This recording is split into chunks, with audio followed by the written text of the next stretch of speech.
I'm trying to find a way to translate my experience so you can relate. But I'm waiting. Waiting for the moment when you stop listening.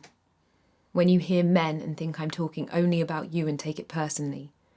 And I have to apologise that you feel angry and accused. I have to stroke your bruised ego, stop you feeling abused, tell you it's not about you. Just for today, it's not about you. And we talk in hypotheses and get lost in analogies of consent and drinking tea. But this isn't an analogy. For me, this is reality. And then I hear it.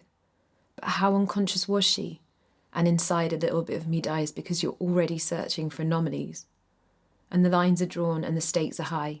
Did they know each other? Was she drunk? Some women lie. And I'm sat here feeling suffocated by concessions because every concession feels like confession, because every inch you want me to give feels like a mile, because every inch I give is laid out on trial. But if you'd been there, if you'd seen her, you'd know that the inches weren't wanted. This was not her error, her misdemeanour. Was it a finger or a dick? How do we define rape? And once again, we're back here at square one, me desperate to escape this Groundhog Day, you scrutinising laws that rarely protect the women, making excuses for the abuse. Well, was she drunk? Yeah, but he was drunk. Silencing the silent women raped, molested, assaulted, beaten, you don't hear them over the howls of the women who cried wolf. You ask again. Did she walk there with him? And I can feel the fear rising within because you were meant to be one of the good ones. And I remember that it's never safe. Not really. I remember that I will always have to justify my vulnerability, will have to fight to be acquitted of culpability. No isn't enough because I wore a short skirt, led him on, should take responsibility.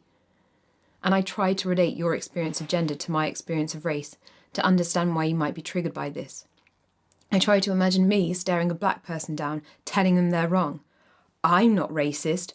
All lives matter. Not all whites. We're living in a post-racial society. There's no privilege in my identity. Whitewashing over gentrification, incarceration, discrimination, and ignoring every statistical indication that things are skewed systemically. Even though the facts are there, it's black and white supremacy.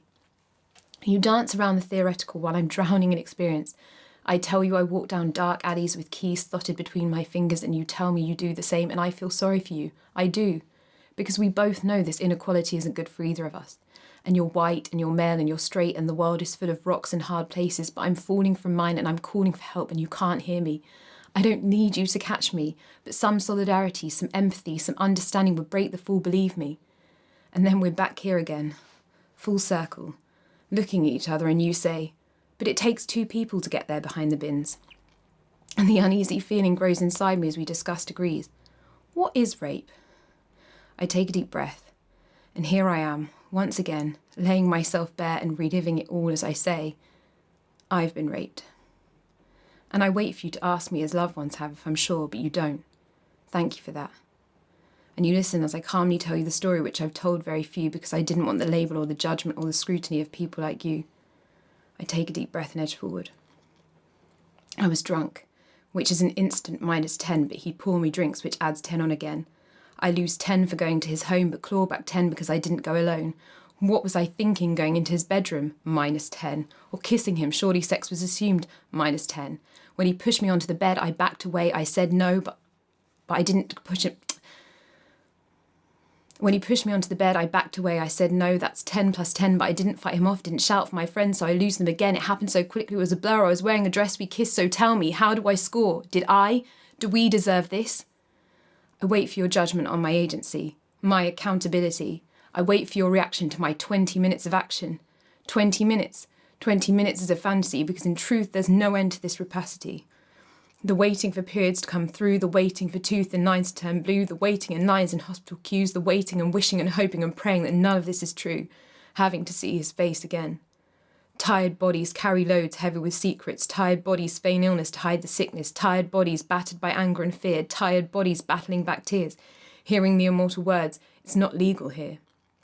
Having to see his face again. Battered by anger, fear, self-loathing, hating, battered by questions, phone calls home, doubt, battered by, but you were drunk, right?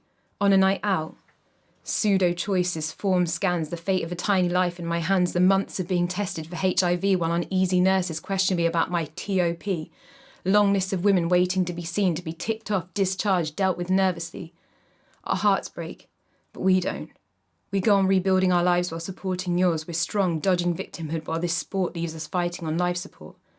But how can I make you see this isn't just a story? This isn't just history. This is reality. For millions of us, a daily actuality. And you're looking at me and I'm out on a limb and we're so close now I can almost reach you. I want to scream at you. So how do I score now? Have I tripped up? Do you believe me? Am I worthy of your sympathy? Will you join me now in agreeing that the system is fucked? I'm not angry at you. I'm angry because yes, all women. And you tell me you're sorry, and I thank you, and we're quiet. And I move the conversation on because we have to, and back to theories and what ifs and questions, your accusations cloaked in suggestions, and you bury me in statistics and definitions and facts, but you're happy to ignore the fact that this is 1 in 5 of us. 15% of us ever report it, most of us forced to ignore it because less than 6% of reports end in conviction, an unsurprising contradiction under male jurisdiction.